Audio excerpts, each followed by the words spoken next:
Il faut supprimer le Conseil supérieur de la magistrature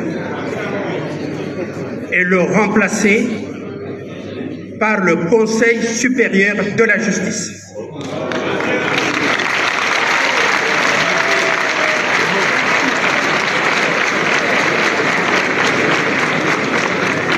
Monsieur le ministre d'État, vous avez raison. Monsieur Ifasso, vous l'avez dit, vous avez également raison. La justice, ce n'est pas la magistrature.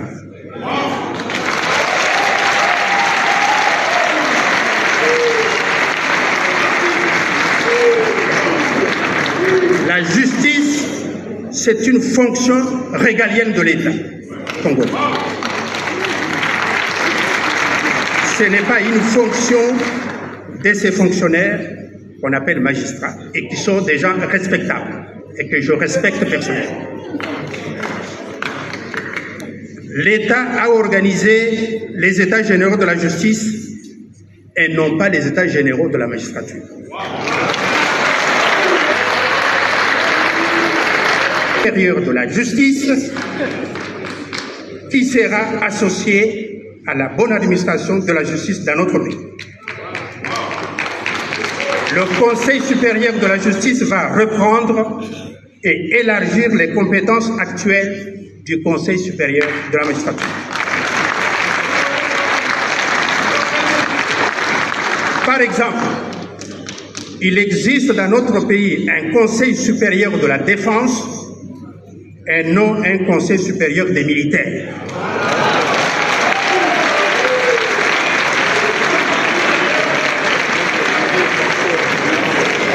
Qui traite des questions liées à la défense du pays qui est une fonction régalienne de l'État.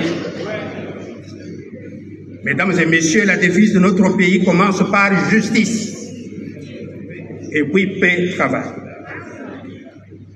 Nous avons un ministre de la justice et non un ministre de la magistrature. Donc,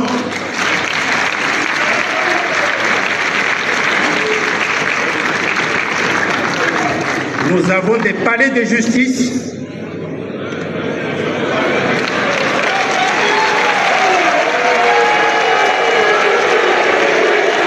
des palais de justice et non pas des palais de magistrature.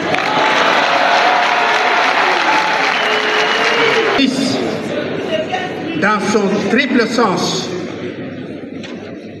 de vertu, la justice fait partie des 4 vertus cardinales, à côté des 3 vertus théologales. Et la justice, fondement de l'état de droit, et non de la magistrature, mérite bien un conseil supérieur de la justice. Deuxième réforme. Les termes de plainte qui sont formulés par les ministres de l'État, les chefs de l'État reçoivent les plaintes. Quand vous suivez la télévision, on nous parle de la justice. Alors une question se posait, est-ce cette justice est malade ou elle a bonne santé? Si elle a bonne santé, mais qu'est-ce qui fait qu'il y ait beaucoup de plaintes? Et finalement, pas bien que tout le monde soit là pour porter un regard sur le fonctionnement de la justice.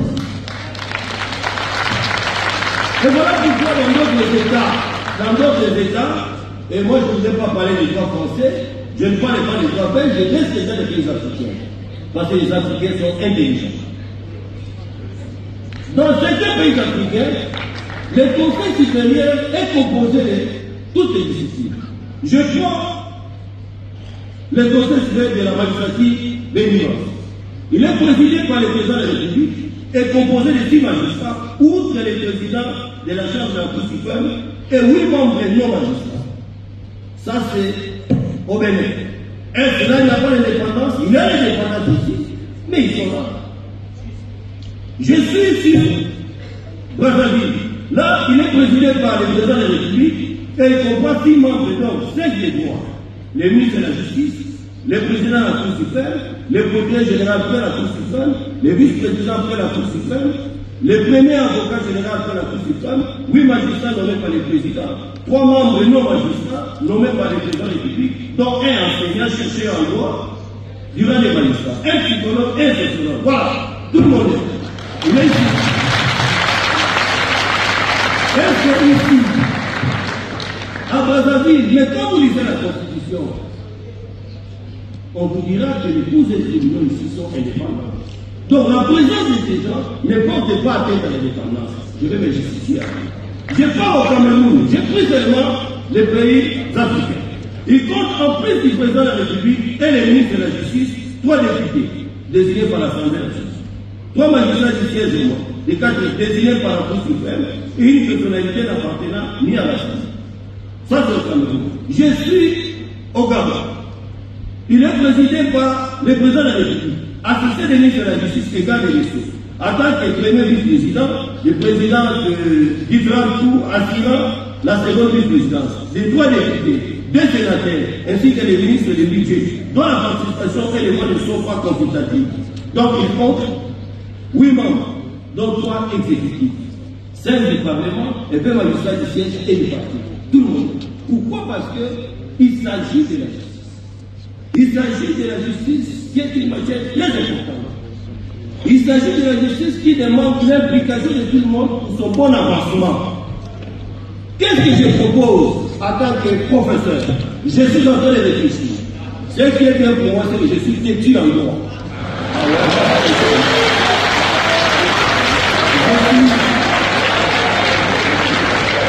Je suis têtu en droit. Pour la RDC, pour le niveau du Conseil de la magistrature, je propose que le chef de l'État soit le président. Je propose que le ministre de la Justice soit le vice-président.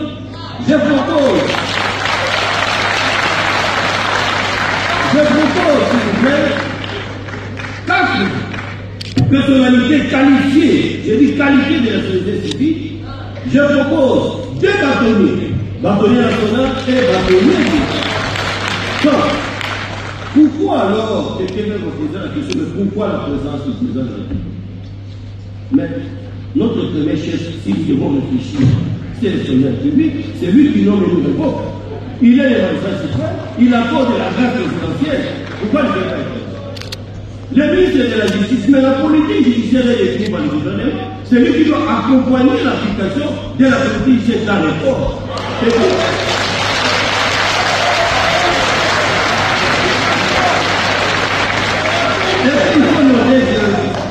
Il faut noter qu'à l'heure qu'il est, je parle en tant que professeur, à l'heure qu'il est, aucun pouvoir n'est venu de façon isolée.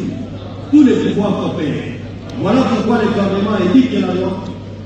Les 12 tribunaux vont appliquer la loi exécutée par l'exécutif. Voilà une autre. Donc, on doit attendre que tout le monde soit impliqué. Pourquoi alors les non-magistrats doivent être là? Mais la justice est dans le nom du peuple. Le chef de l'État est là, mais la justice et les causes des tribunaux, les décisions des causes des tribunaux sont exécutées au nom du chef de l'État. La justice est rendue au nom du peuple. Ils sont destinataires. Vous, magistrats, quand vous jugez, vous rendez le jugement, ce n'est pas par rapport à vous-même. Ça s'adresse à la population. Mais il faut que cette population ait un œil dans la gestion. Là, il n'a pas de En conséquence, je demande la révision des articles 4 de la loi portant processus administratif. On doit ingérer les chefs de l'État, on doit ingérer les ministres, on doit insérer aussi les bâtonniers et les 4 représentants